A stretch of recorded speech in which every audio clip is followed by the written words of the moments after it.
You're Yep. wearing the Shark sweater. So let's get to part two of And our conversation. Let's sure, really narrow in on the San Jose Sharks. What's a sure. realistic and tangible expectation for you for this team in the upcoming season 25-26? We understand they've had last place finishes each of the last two seasons, but now it feels like things are different.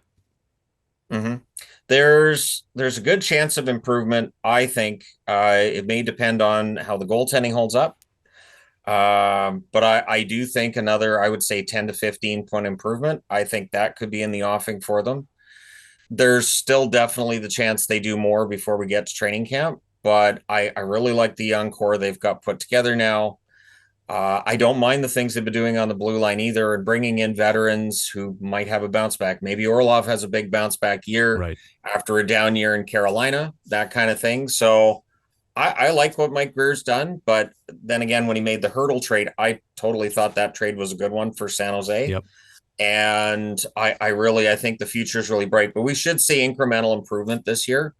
At the very least, they should be maybe near that 30 win range, which would be a heck of a lot better than what it's been the last little while. Yeah. So Well, not playoff ready yet, but getting a lot better. Well, speaking of 30, looking back at last season, the Sharks lost almost 30 games by 1-goal margins. There were so many games where they played well and the effort was there. The result obviously wasn't. And I'm not here to make excuses. I promise you that. That's not the statement here. But the question is, when you add defensive players like Orlov and Klingberg and Leddy and you kind of bolster your blue line a little bit, could some of that alone equate to 5, 7, 10, 12, 15 more wins? Is it that one thing in such a small margin? Could those players alone make a difference, and maybe some goaltending differences? There's definitely the chance for Orlov to have that big bounce back. Klingberg's had a couple of down years. He's Mm-hmm. got to be healthy. First thing with Right. Klingberg, he's got to be healthy. I It may depend on how the start goes for San Jose. If San Jose has a really strong start to the season, sure. If they have, because the start's what's really hurt them the last couple of years.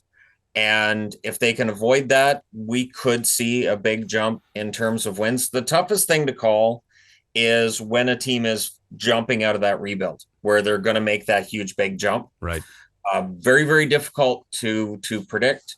But once you get those wins, all of a sudden, then players want to go and play for that team, and it can really change things around for them. It's going to depend on the start if they want to take that big jump in wins. I'd have to think the expectation for Matthew Schaefer is playing in the NHL for the Islanders this year, and that kind of goes in line with Bedard from 2 years ago, straight to the NHL, and Macklin Celebrini, #1 overall last year, straight to the NHL with the Sharks. What do you think the expectations are for the second overall pick this year with Michael Misa in San Jose? Where would you see his season being and going? Misa's an interesting one because with San Jose having so many good young forwards, he doesn't really have, I don't think he'll have the pressure that other top draft picks have. So if he doesn't look ready and the Sharks say, okay, he's not ready yet, not a big deal. Whereas if that had happened with Celebrini last year, there would have been at least some level of panic that, here's this top draft pick who's not quite ready. And this year's draft was seen as, I've seen people talk about how weak it is. What I kept seeing in prospect reports were these guys may not be ready right away. Misa's got the physical tools. If he ends up playing, say, a supporting role coming out of camp, maybe they give him the 9 games, see where he's at, and send him down. But Misa's in a good position. I think he's going to be an excellent forward. I don't know if it's going to happen early or if because you've got so many good young players in San Jose, they can take their time a bit more, Right. which is also a good indicator that they're coming out of a rebuild, that they don't have to have their top draft pick in their lineup right away to necessarily bolster their scoring.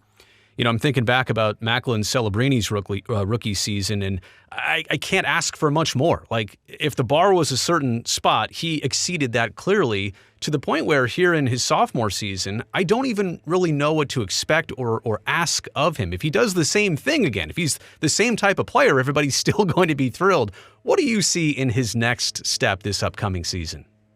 I think what got me with Celebrini was that all the reports were, and going back to Bedard's year, Bedard was seen as franchise player, one of the best young draft picks in a long time.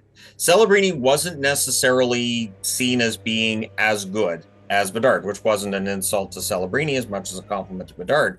I thought Celebrini had a better rookie season than Bedard did his first year. I thought San Jose did a better job of surrounding him with good players.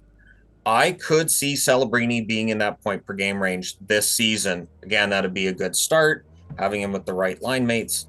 But Celebrini, I think what got me with him was I knew the offensive game would be good, as you usually get with the kids, but his all-around game, the fact that in different situations he didn't look out of place, he did not play like a rookie, has me thinking that I think he was undersold as a number one draft pick. I think he's going to be a bigger star than was anticipated when he was drafted first overall.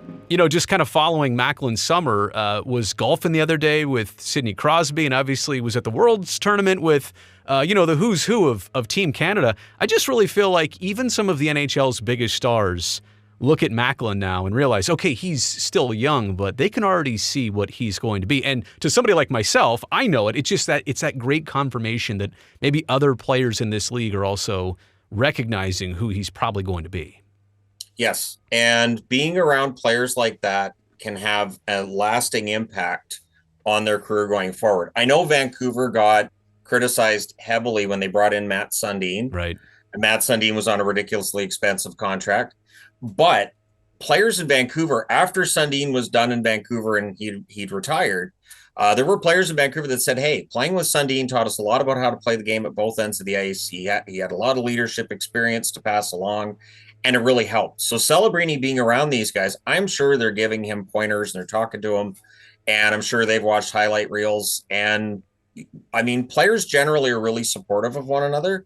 So yeah, I think those experiences benefit. And if he was to go to the Olympics, if he was to be named to the Olympic team, that would be massive experience for him. I was going to ask you about that as well. I don't think that's far off out of the picture, right? Like, considering that he played in Worlds and considering that, he's kind of in that known commodity of young players, and a lot of, national teams, they like to have their core of veteran players and star players, but oftentimes it's like Christian Leitner of the Dream Team back in 1992 with Barcelona and basketball. They invite the college kid. They invite the one kid who they think is going to be the next thing. And I kind of feel like maybe hockey looks at Macklin that way right now. The only concern I would have with that is, and the one criticism I've had of Team Canada going back for decades when it comes to the Olympics, there are times where they will pick the veteran player over the young player because of predictability. Right. And it drives people crazy because it's like, okay, this guy's there for his name, but there's these young players that didn't go. And so there's risk with that. I would like to see them give more of the young guys a chance. Plus, to your point too, Macklin should have multiple chances at being in the Olympics. Now that they're a thing for NHL players again, some guys have had to wait basically 10 years to have another crack at this.